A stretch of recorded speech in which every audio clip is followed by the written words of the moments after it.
this story of silence, yes, it takes place in Japan in the year 1640, which of course is over 300 years ago, in the southern part of Japan, Kyushu.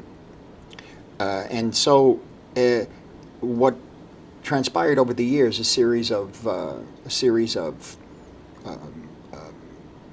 different elements came together and then fell apart and came together and fell apart. And a lot of this has to do with the economics of the industry, the economics of the films I had been making, and the subject matter of the films.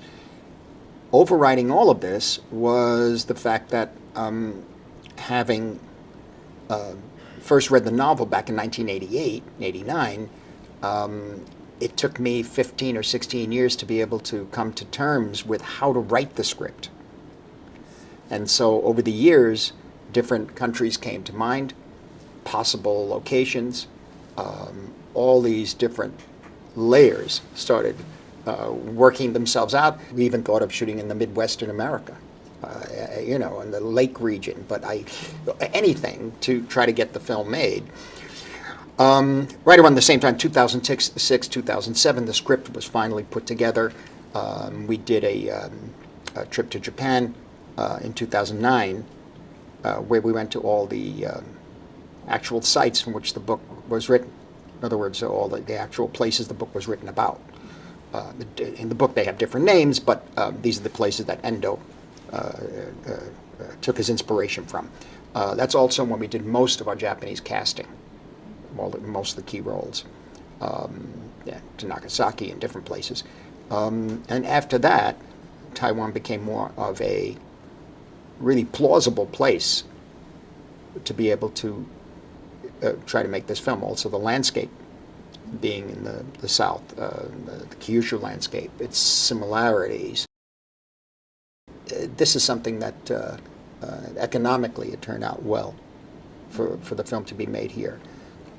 This is a key element, and it was over a period of very long negotiations, and also legal issues with the legal issues for 15 or 16 years, dealing with rights to the book, etc. So all of this seemed to come together, and Ang Lee and David Lee spoke to us and suggested, and we came here and decided this was the place. Ang Lee was the one, he was the one who told me it would be really, we'd be welcomed. He explained when he did Life of Pi here, I mean, it's always shot here, so, and I know the work of Hao Xiaoshan, I know the great Taiwanese filmmakers, so I know what it looks like, I had a sense of what it looked like. But Ang was the one who I know over the years, and he's the one who made it very attractive to us to shoot here, and particularly the tank in Taichung, where he did a lot of Life of Pi.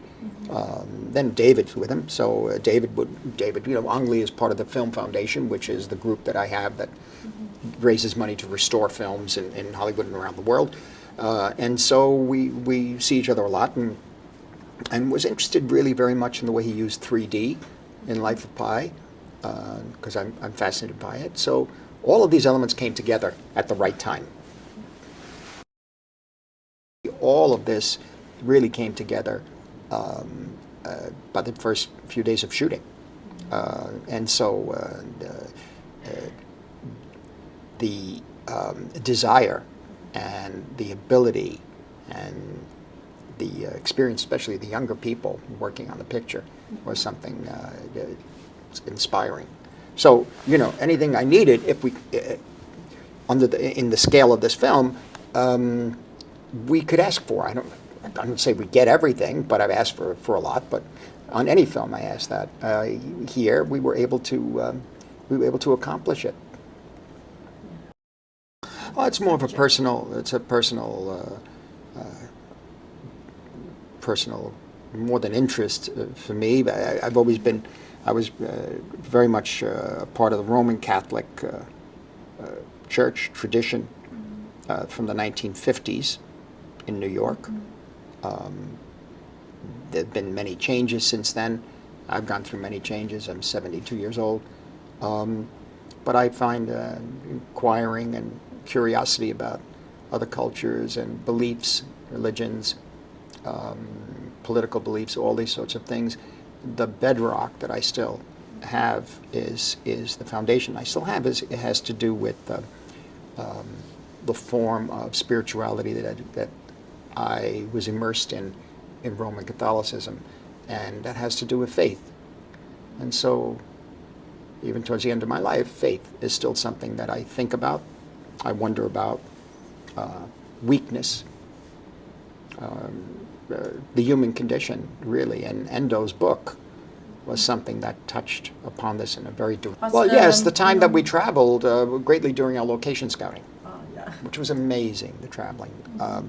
Mountainous areas, up sometimes 10,000 feet up. It was quite something, to an incredible place called Silks Hotel, a spa. I visited for one night. It was amazing. But the countryside, the traveling was intense, and I really never seen landscape like this